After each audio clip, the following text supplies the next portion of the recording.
O tema da minha mensagem hoje é quebrando os impedimentos espirituais. Diga assim: Senhor, quebre todo impedimento espiritual contra a minha vida, em nome de Jesus. O que você está esperando de Deus? Qual talvez a resposta à sua oração seja uma cura? Talvez a sua resposta seja uma porta de emprego. Talvez a sua resposta seja uma restauração familiar ou no casamento. Quero ver com você por que o reino das trevas não conseguiu, apesar de ter impedido por um determinado tempo, ele não conseguiu impedir totalmente para que a bênção chegasse na vida de Daniel. E eu quero ver com você, porque Daniel tinha algumas atitudes que fez com que todo impedimento caísse por terra. Primeira atitude que eu vejo na vida de Daniel é que Daniel era um homem de oração. Diga assim: oração. A oração quebra o impedimento no mundo espiritual. Por isso que precisamos orar incessantemente. Daniel usa uma das armas poderosas de guerra no mundo espiritual, que é a oração. Ao lado do sangue de Jesus, ao lado do nome de Jesus, Daniel era um homem de oração. Tanto que quando ele tem uma visão, ele fica perturbado, ele fica sem entender o que ele vai fazer, ele se põe a orar. Daniel era um homem que tinha uma vida de oração diária, e eu quero te incentivar a partir de hoje a ter uma vida de oração diária, para que todo impedimento não prevaleça na sua vida e todas as bênçãos cheguem na sua vida em nome de Jesus. Daniel capítulo 6, eu vou ler já com você, diz uma história, vai nos contar que Daniel, o reino da Babilônia, tinha 120 governadores e 3 vice-presidentes. Os vice-presidentes cuidavam dos 120 governadores na Babilônia. Daniel era um dos 3 vice-presidentes. E ele era tão excelente naquilo que fazia, que o rei queria nomeá-lo como o primeiro lugar, abaixo apenas do rei, para dominar, controlar totalmente a Babilônia. Quando os inimigos veem isso, eles vão tentar contra Daniel, vão tentar derrubar Daniel, vão fazer uma CPI na vida de Daniel, não vão encontrar nada, até que então eles encontram uma solução. Sabemos como derrubar Daniel. Sabe como que nós vamos derrubar Daniel do governo? Nós vamos tirar a prática da oração de Daniel. Eles se juntaram, foram ao rei da Babilônia e disseram assim: olha, ô rei, assine um decreto que por um mês na Babilônia ninguém ore a nenhum deus, que todo mundo que tiver que falar, fale somente com o rei vai decretar esse edito real. E olha o que diz Daniel capítulo 6, verso 10, diz assim: quando Daniel soube que o decreto tinha sido publicado, foi para casa, para o seu quarto, no andar de cima, onde as janelas davam para Jerusalém. 3 vezes por dia ele se ajoelhava e orava, agradecendo ao seu Deus, como costumava fazer. Diga assim: como costumava fazer. Daniel tinha prática de oração. Os homens entenderam o seguinte: nós temos que derrubar Daniel. Derrubamos Daniel de que maneira? Vamos ver se há alguma área na vida dele que não é íntegra. Não tem. Este homem é um homem íntegro, é um homem reto, é um homem de caráter. Como é que nós derrubamos um homem desse? Tira a oração dele. Se tira a oração da vida de um crente, o crente cai. Tira a oração da vida de um crente, o diabo prevalece. Tira a oração da vida de um crente e o impedimento continua barrado no mundo espiritual. Mas o que Daniel faz? Daniel se põe a orar 3 vezes ao dia, como costumava fazer. Eu vejo aqui que Daniel orava dia após dia, 3 vezes ao dia. Daniel não pôde viver, o inimigo não pôde prevalecer impedindo as bênçãos na vida dele, porque ele tinha uma vida de oração. Você precisa ter uma vida de oração. Você precisa ter uma vida diária de oração. Tanto que na oração do Pai Nosso, o que Jesus nos ensina? Ele diz assim num determinado momento: peça o pão de cada dia. Senhor, dai-me o pão de cada dia. Senhor, me dá o pão nosso de hoje. Não é isso que Deus nos ensina? Por que não pedimos o pão de amanhã? Por que não precisamos pedir, então, uma reservinha para amanhã, para guardarmos um lanchinho para o dia seguinte? Não, por quê? Para que você peça o pão hoje, Ele ponha pão na tua mesa hoje, e amanhã você pede de novo, tem pão de novo, e depois da manhã você pede e tem pão fresco na sua mesa, porque crente que ora não come pão velho, crente que ora não come pão duro, crente que ora vive as bênçãos de Deus. Que você a partir de hoje tenha uma vida diária de oração em nome de Jesus. Diga assim: Espírito Santo, me ajude a ter uma vida diária de oração. Aí você vai dizer assim: pastor, se o senhor soubesse como a minha vida é louca, eu não tenho tempo para nada. Eu acordo 3 horas da manhã, 4 horas da manhã, saio, pego o trem, vou para São Paulo e volto e chego 10 horas da noite. Você não tem tempo para nada? Sabe quem era Daniel? Daniel era vice-presidente da maior nação do mundo daquela época. Um homem que despachava com o rei, despachava com governadores, cuidava de tantas coisas do reino, mas ele tinha tempo para 3 vezes ao dia parar e consagrar ao Senhor. Sabe por quê? Ele sabia que o segredo da vitória dele de chegar lá em cima era uma vida de oração. Quer ter vitória? Tenha uma vida de oração em nome de Jesus, amém? Olha a segunda característica aqui, a vida de Daniel, que faz com que não haja demônio que barre as suas bênçãos. Verso de número 12, diz assim: e ele prosseguiu, o anjo: não tenha medo, Daniel. Desde o primeiro dia que você decidiu buscar entendimento e humilhar-se diante do seu Deus, suas palavras foram ouvidas, e eu vim em resposta a elas. Olha o que diz, diga assim: humilhar-se diante do seu Deus. Olha, diga assim comigo: desde o primeiro dia em que você se decidiu se humilhar diante de Deus. Sabe o que Daniel, ele vivia? Uma vida totalmente dependente a Deus, totalmente. Ele se humilhava diante de Deus. E muitos têm dificuldade quando nós falamos de nos humilhar diante de Deus, porque o humilhar desse mundo é ser pisado, não é isso? A pessoa foi humilhada lá no trabalho. Quem é esse humilhado? Pisaram nela, machucaram ela, envergonharam ela. É isso que as pessoas dizem. E quando nós dizemos que nós precisamos nos humilhar diante de Deus, Deus não pisa em ninguém, pelo contrário, Deus recebe de braços abertos. Esse humilhar é nós olharmos para Deus e dizer assim: Senhor, eu até aqui lutei, até aqui eu tentei, eu fiz a minha parte, eu estudei, eu acordei cedo, eu me dediquei, eu fiz tudo, mas Senhor, eu me rendo diante do Senhor. Toma a minha vida, toma a minha casa, toma a minha família, toma tudo nas tuas mãos, Senhor, e eu reconheço que eu sou totalmente dependente do Senhor, e que se o Senhor não for por mim, Senhor, eu não vou, eu não consigo ir mais além. Era o que Daniel estava dizendo. Ele estava dizendo assim: eu confio no Senhor. Ele estava mais ou menos dizendo assim: eu sei em quem eu tenho crido. Daniel, você vai ler lá no capítulo 1, veja a história de Daniel. Daniel foi um príncipe de Jerusalém. Quando a Babilônia invade Jerusalém, pega esse menino, que era um menino bem criado, um nobre, de uma família nobre. Ele é levado como escravo na Babilônia.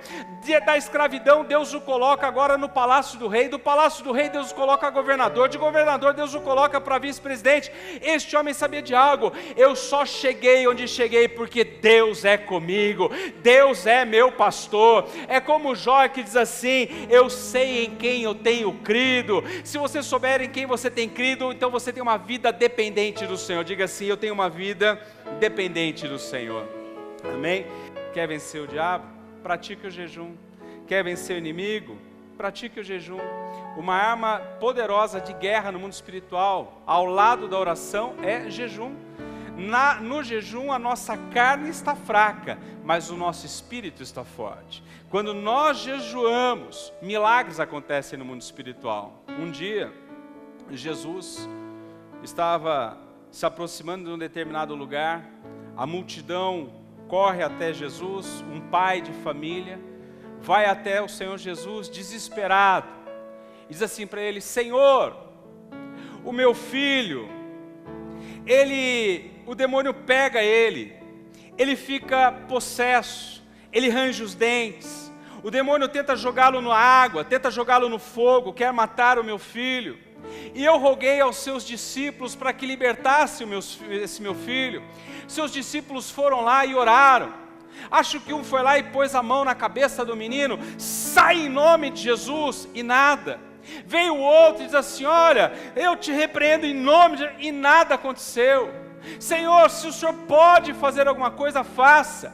Jesus disse assim, se podes, tudo é possível ao que crê, e expulsa o demônio daquele menino. Reservadamente, os discípulos vão até Jesus, mestre, o que aconteceu?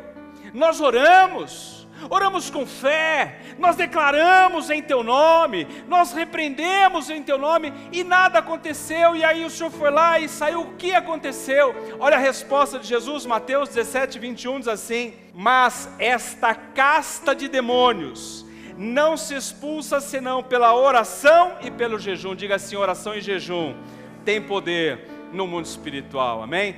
Quando você faz jejum, você não brinca de regiminho não. Sua barriga pode roncar, mas saiba de algo, mais que o barulho da tua barriga, no mundo espiritual, demônios estão caindo por terra, laços estão sendo destruídos, e o teu milagre está sendo liberado em nome de Jesus. Enquanto você orou, nós oramos por 2 meses em jejum aqui, ininterruptamente, para quê? Para que esta casta de demônio que estava tentando amarrar a tua vida, os teus caminhos caiam por terra, e a resposta à sua oração chega a partir de hoje, em nome de Jesus. Daniel orava, Daniel jejuava, Daniel, ele era um homem de consagração. Olha Daniel capítulo 1, verso 8, diz assim, Daniel, contudo, decidiu não se tornar impuro com a comida e com o vinho do rei, e pediu ao chefe dos oficiais permissão para se abster deles. Daniel, quando foi levado para a Babilônia, ele foi achado como um dos meninos mais sábios, inteligentes, junto com os seus amigos. Ele então vai ficar no palácio do rei, é servido para ele o banquete, a comida do rei, a bebida do rei. Ele diz assim, não, eu não quero me contaminar com esta comida, porque a Babilônia era um país idólatra, tudo era consagrado a ídolos, tudo era consagrado a demônios. Ele diz assim, não, eu não posso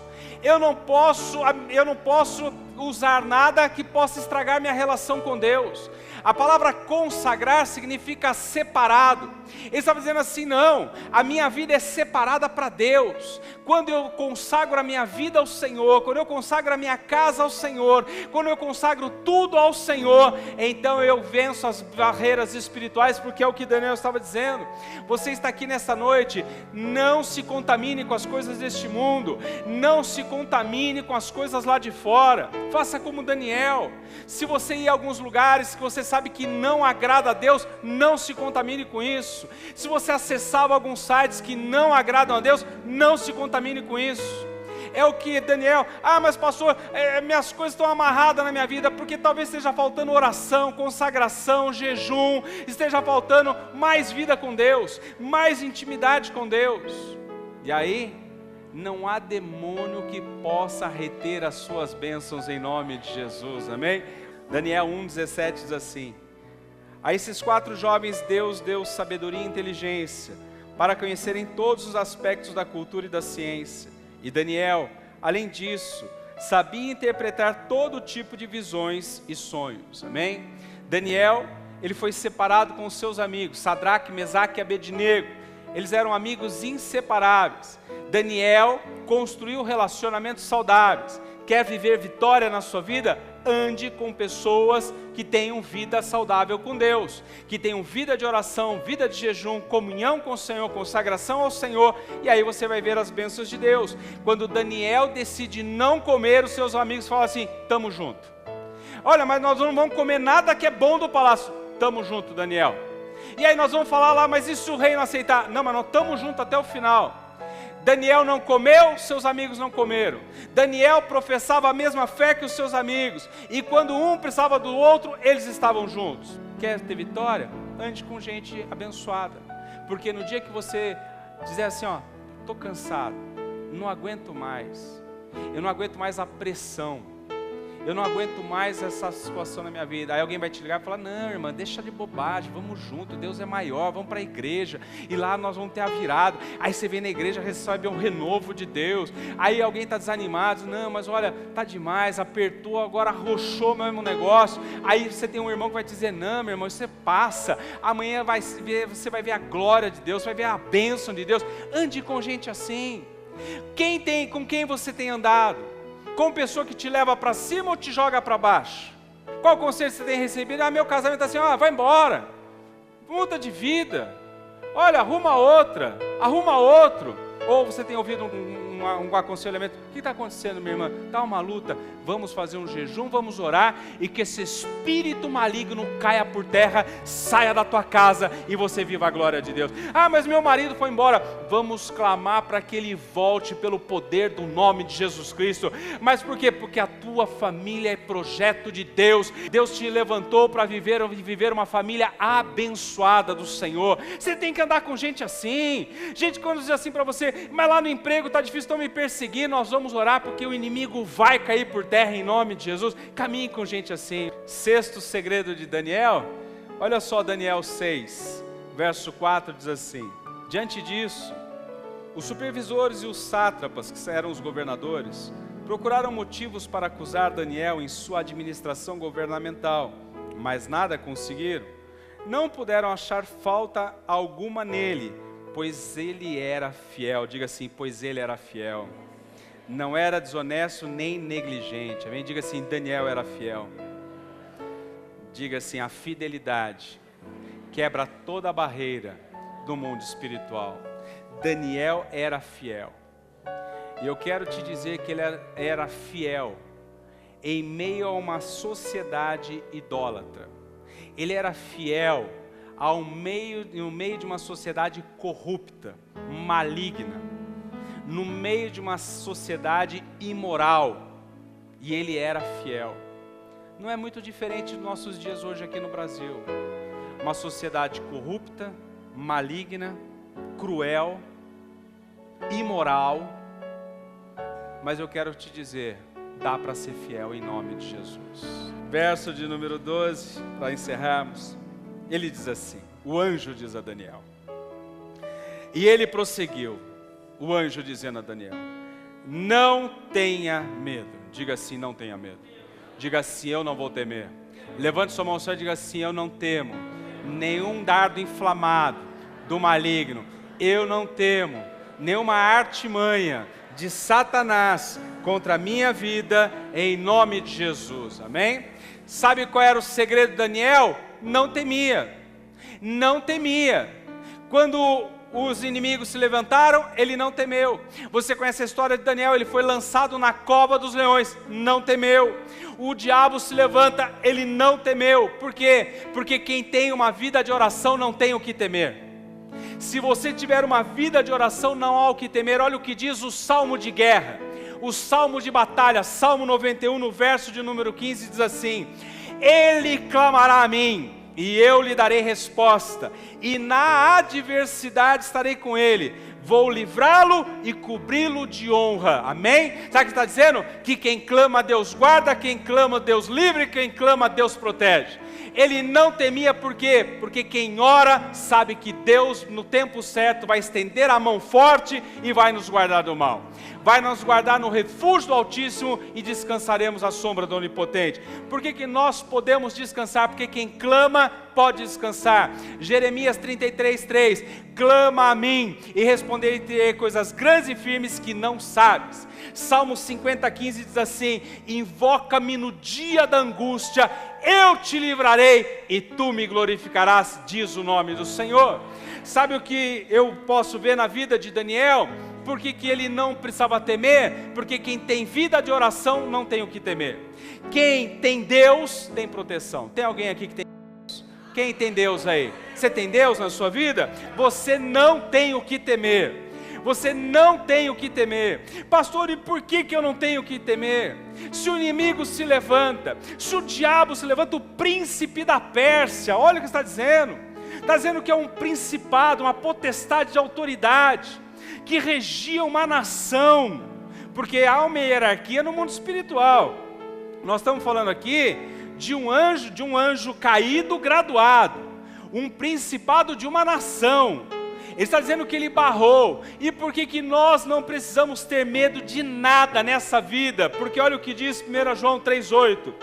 Para isso, o Filho de Deus se manifestou para destruir as obras do diabo. Sabe para que Jesus se manifestou? Para destruir as obras do diabo. Se você tem Jesus na tua vida, meu irmão, minha irmã, não tem impedimento que vai continuar. Toda barreira se quebra nessa noite e você vai ver a glória de Deus em nome de Jesus, amém?